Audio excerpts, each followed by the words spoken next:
Vamos a continuar con la segunda parte de semiología del estado de conciencia y coma. Ya vimos la determinación del nivel de conciencia con la escala de Glasgow. Vamos a analizar ahora en forma más profunda el patrón respiratorio, la evaluación de la pupila y los reflejos del tronco encefálico. El patrón respiratorio tiene una estrecha relación con las estructuras neurales dañadas. Por ejemplo, aquí podemos ver lo que llamamos ciclomnea o patrón de Cheyne-Stokes. Y esto es típico de las lesiones que se encuentran en el diencéfalo. Recuerden, tálamo e hipotálamo, ¿sí? Donde se encarga de mantener las funciones vegetativas, entre ellas, ¿sí?, el patrón respiratorio. Este patrón, ¿sí?, no es exclusivo de pacientes en estado de coma. Se puede ver también en pacientes con daño isquémico neurológico por insuficiencia cardíaca, también en pacientes con hipoventilación por apneas del sueño. Pero la presencia de este patrón implica daño diencefálico. Este otro patrón se llama hiperventilación neurogénica central, es una taquipnea con respiración rápida y superficial y puede verse en lesiones un poco más bajas, ¿sí?, a nivel del mesencéfalo. Como ustedes van viendo, solo el hecho de ver cómo respira un paciente nos puede dar una idea de dónde está localizado el daño neurológico. Esta respiración, ¿sí?, es amplia, pero con algo de bradipnea, se llama respiración apnéustica y se da en daños protuberanciales. Y por último, una respiración totalmente anárquica, sin un patrón definido, que alterna taquipnea, bradipnea, respiraciones superficiales y respiraciones amplias, ¿sí?, respiración atáxica, respiración de Biot, se dan daño del bulbo y es un patrón respiratorio totalmente impredecible y por lo tanto muy grave. Por otro lado, vamos a evaluar las pupilas. También la alteración de las características de la pupila puede darme un valor localizador en términos de daño encefálico. Por ejemplo, las pupilas diencefálicas, que coincidían con el patrón respiratorio de Cheyne-Stokes, son levemente mióticas, pero con buena respuesta a la luz, es decir, conservan el reflejo fotomotor. Las pupilas mesencefálicas tienen un tamaño intermedio, ¿sí? Pueden ser irregulares y tienen muy pobre respuesta fotomotora. Entonces, pupilas intermedias con poca respuesta o sin respuesta a la luz, ¿sí?, me hace pensar en daño mesencefálico.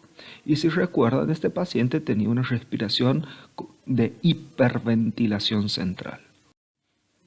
Las pupilas puntiformes, mióticas, ¿sí?, son características de las lesiones protuberanciales.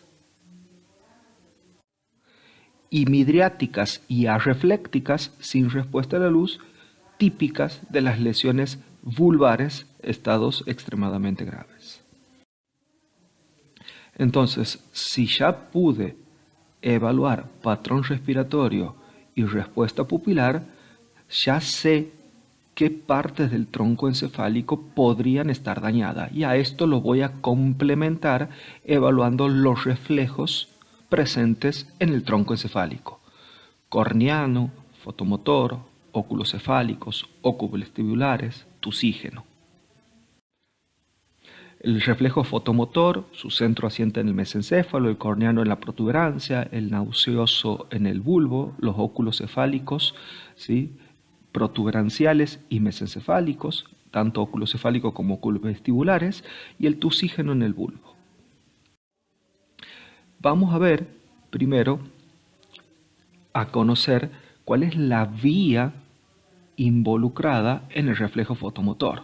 La primera neurona se encuentra en los cuerpos geniculados externos, a donde llega a través de la vía óptica el haz de luz. Luego va a hacer sinapsis a través de los tubérculos cuadrigéminos anteriores y se va a situar hacia el núcleo de Edichen-Westphal, el núcleo parasimpático del tercer par, y desde allí se van a adosar al tercer par y van a emerger por el tronco encefálico, por el espacio interpeduncular, hacia la cavidad orbitaria de los nervios ciliares.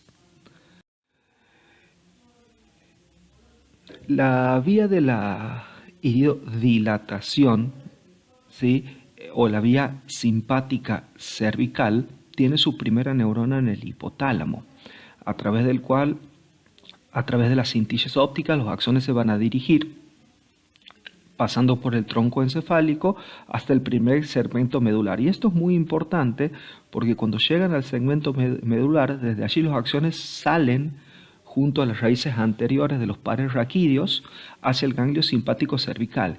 Y ahí tiene una estrecha relación con la cúpula pulmonar.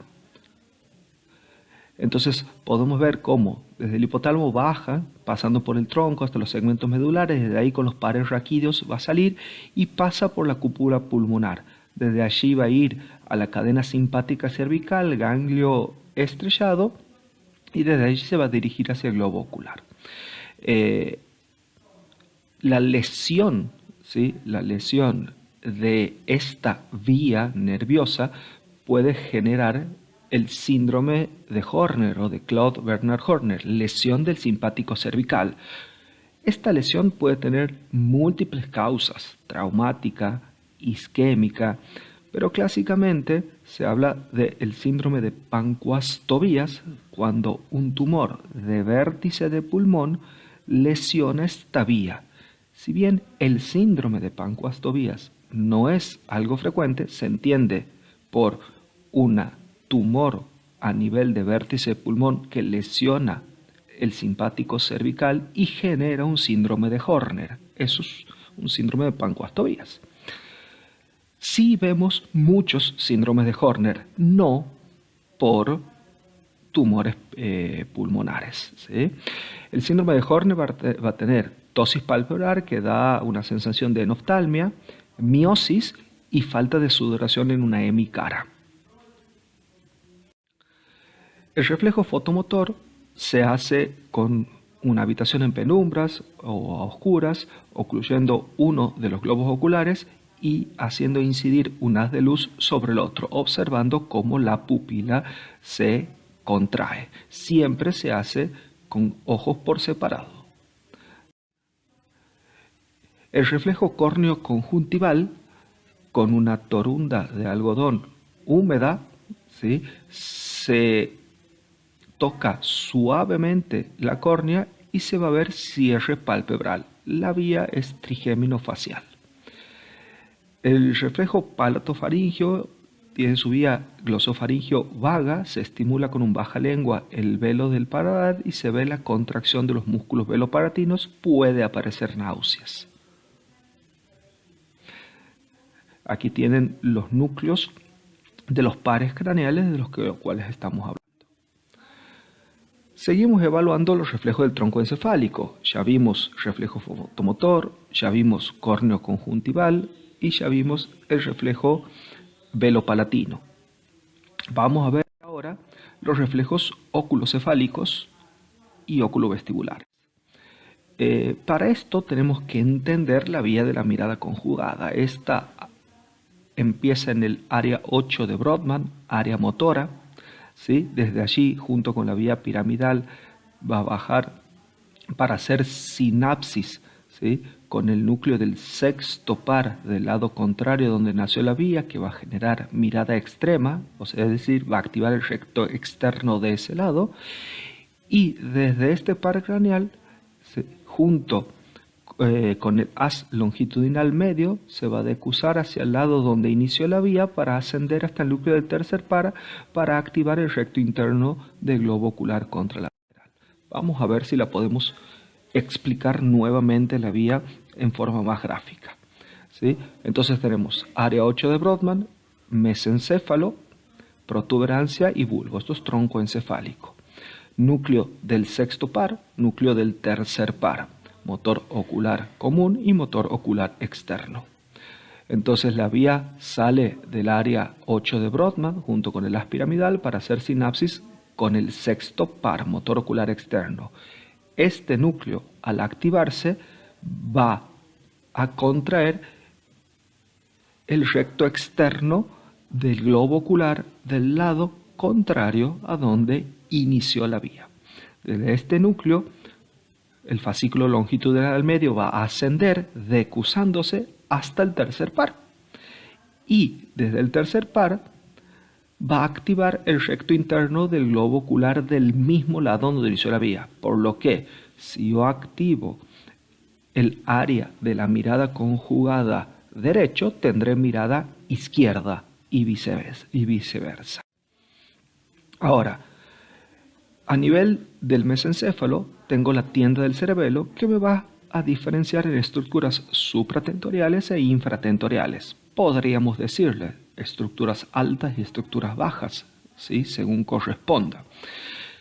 Esta vía, sin importar dónde se lesione, en cualquier punto donde esté alterada la vía, va a impedir la mirada extrema, en este caso hacia la derecha, por lo que en forma pasiva y por mayor tono de los músculos contrarios, la mirada se va a desviar pasivamente hacia el lado izquierdo. Si la lesión está en el área cortical donde nació la vía, esto es una lesión alta supratentorial, ¿sí? Los ojos se van a desviar pasivamente, ¿sí? Porque pierde tono, ¿sí? De este lado.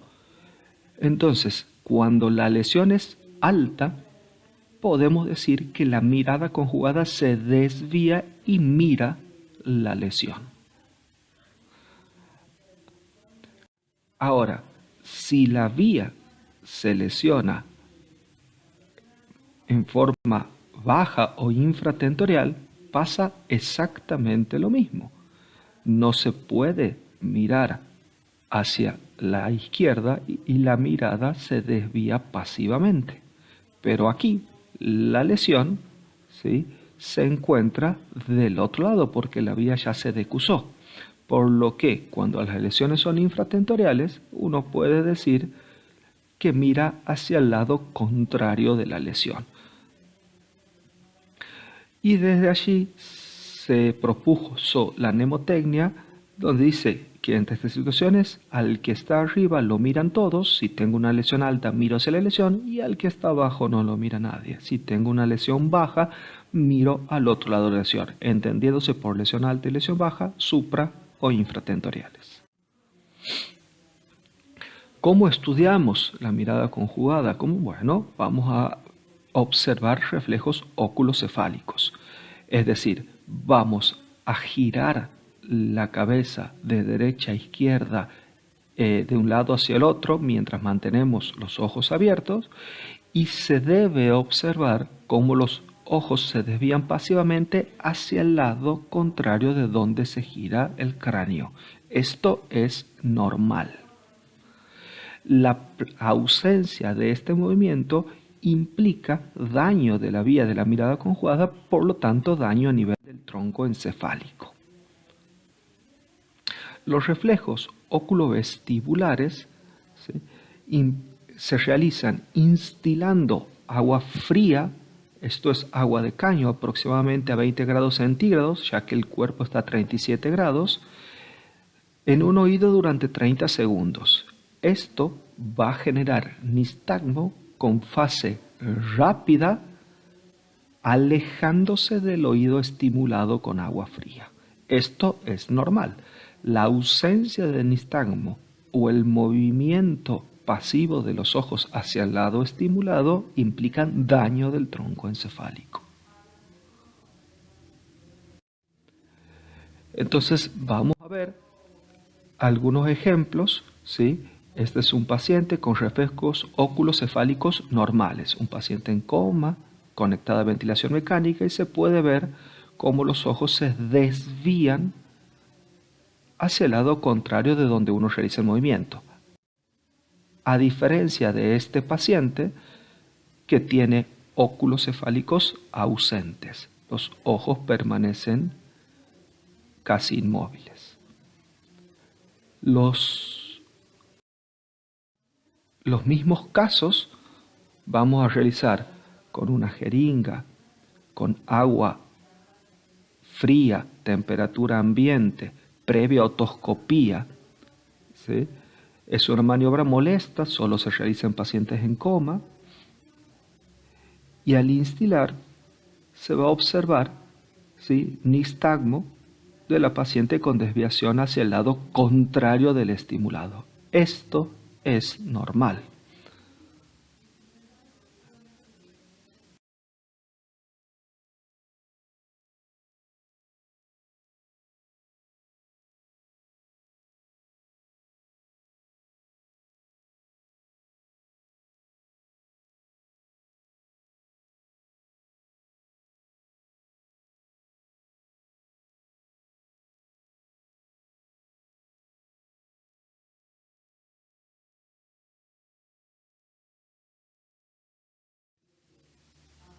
En el otro caso, ¿sí?, es una paciente con un daño encefálico más intenso, donde se puede ver ausencia de reflejos óculovestibulares.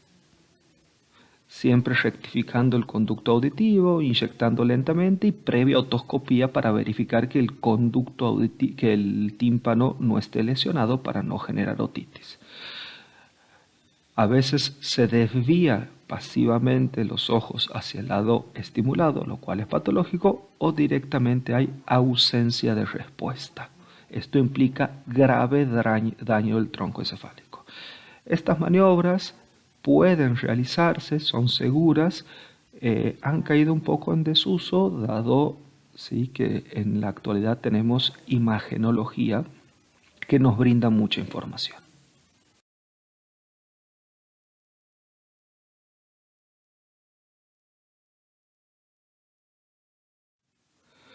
Entonces, si, como vimos, la semiología clásica tiene un muy preciso valor localización.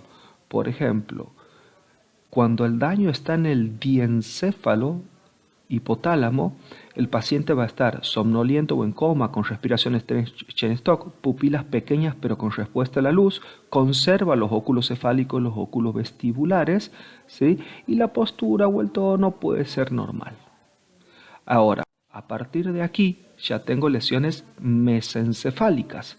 Cuando la lesión está en el mesencéfalo, el paciente está en coma, puede tener hiperventilación central, las pupilas están intermedias con poca o nula respuesta a la luz, ya aquí no hay oculovestibulares ni oculocefálicos y tengo rigidez de decorticación, es decir, el paciente tiene rigidez en flexión.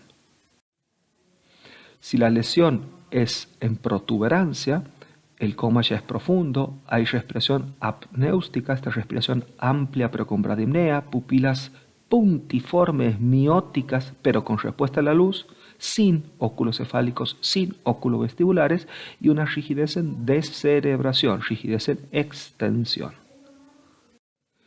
Y las lesiones vulvares presentan un coma profundo con respiración atáxica, midriasis sin respuesta a la luz, sin oculovestibulares, sí con oculocefálicos y directamente flacidez. Muchas gracias.